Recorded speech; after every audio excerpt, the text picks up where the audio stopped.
తెలుగుదేశం జెండా పేదోళ్లకు అండదండ, తెలుగుదేశం జెండా పేదోళ్లకు అండదండ. పల్లెల్లో ఇంటింట నిలబెడదాం పదరన్న, ఎగరేద్దాం పదరన్న తెలుగుదేశం జెండా పేదోళ్లకు అండదండ.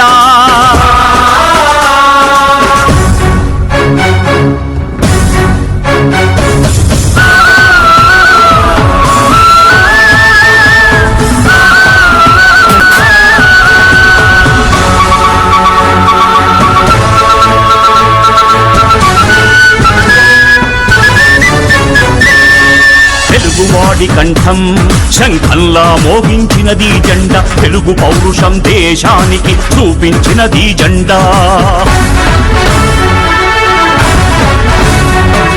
జన్మభూమితో స్వర్ణాంధ్రప్రదేశ్గా మార్చే స్వప్నం ఈ జెండా. చంద్రబాబు ఊపిరిలో రెపరెపలాడే ఈ జెండా. కుదిసే నాగలి చక్రం గుండెల్లో నిలిపినది జెండా. ప్రజలే ప్రాణం అంటూ పసుపై మెరిసే ఈ జెండా.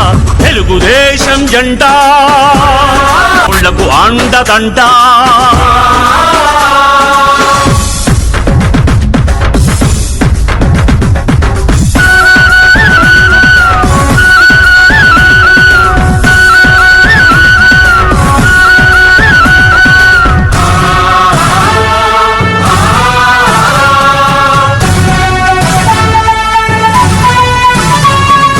పేదరికం చీకటిని హరిని వెలుగే ఈ జెండా. తెలుగు తెలివితేటలను విశ్వంలో వెదజల్లే జెండా. ఆడవాళ్లను మగవాళ్లతో ధీటుగా నడిపించిన జెండా. విద్యార్థుల ముఖ్యంగా రేపు ప్రభుత్వం ఏర్పడిన తర్వాత చంద్రబాబు నాయుడు గారు చెప్పిన సూపర్ 6 కార్యక్రమాలన్నీ కూడా ప్రజలకు వివరిస్తున్నాము. ఎందుకంటే ముఖ్యంగా నిత్యావసర వస్తువులు విపరీతంగా పెరిగిపోయి జనాలు ఇబ్బంది పడుతూ ఉన్నారు. దానికి అనుగుణంగానే చంద్రబాబు నాయుడు గారు 3 గ్యాస్ సిలిండర్లు ఉచితంగా ఇస్తూ ఉన్నారు. అదేవిధంగా చూస్తూ ఉన్నారు జగన్మోహన్ రెడ్డి గారు అమ్మఒడి 2 పిల్లలకి ఇస్తామని చెప్పి ఒకరికి ఇచ్చి మోసం చేశారు. అది కూడా అంచెలంచెలుగా తగ్గించుకుంటూ వస్తున్నారు ప్రతి సంవత్సరం కూడా. మనం చంద్రబాబు నాయుడు గారు ఏం చెప్పారంటే ముఖ్యంగా ప్రతి ఒక్కరు కూడా ఇంట్లో ఒకరున్నా, 2 ముగ్గురున్నా చదువుకోవడానికి ఇవ్వాలని చెప్పారు. ప్రతి ఒక్కరికి 15,000 కాడికి ఇవ్వాలని చెప్పారు. అదొకటి. ఇంకా ఉచితంగా బస్ ఛార్జీలు కానీ ముఖ్యంగా ఈ ప్రాంతాన్ని తీసుకెళ్ళి ఎక్కడో బాపట్ల కలిపారనమాట. అది అందరూ కూడా అడుగుతూ ఉన్నారు నేను తిరిగేటప్పుడు. మనం తీసుకెళ్ళి అద్దంకిలోకి వెళ్ళమని చెప్పి ప్రభుత్వం అధికారంలోకి వచ్చిన వెంటనే అద్దం కాన్స్టిట్యున్సీని తీసుకెళ్ళి ఒంగోలు జిల్లాలో కలిపేదానికి సాయశక్తిగా కృషి చేస్తాను.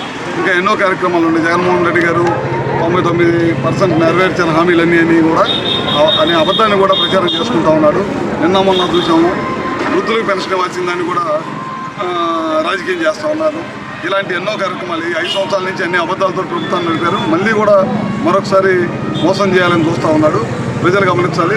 ప్రజలు గమనించి ఏ ప్రభుత్వం అయితే ప్రజల కోసం ఆలోచించిద్దో, పరిపాలన చేసిద్దో ఆ ప్రభుత్వం ఒక చంద్రబాబు నాయుడు గారి ప్రభుత్వం అని చెప్పి చెప్పడంలో ఏమాత్రం సందేహం లేదు. ఖచ్చితంగా రాబోయే రోజుల్లో జనంలో తిరుగుతుంటే అదేవిధంగా అందరితో ఇప్పుడు దాని నుంచి ఎస్టీల దగ్గరికి వెళ్ళాను, ముస్లిమ్స్ దగ్గరికి వెళ్ళాను, వైశ్యాస్ దగ్గరికి వెళ్ళాను, అన్ని కులాలను వెళ్తూ ఉంటే అందరూ కలుస్తున్నారు. ఖచ్చితంగా ఈసారి చంద్రబాబు గారి నాయకత్వం ఈ రాష్ట్రానికి అవసరమని చెప్తున్నారు. దాని అనుగుణంగానే ఖచ్చితంగా 170 స్థానాలకు 160 స్థానాలతోటి రాబోయే రోజుల్లో ఖచ్చితంగా తెలుగుదేశం పార్టీ అధికారంలోకి వచ్చిందని తెలియజేస్తున్నారు.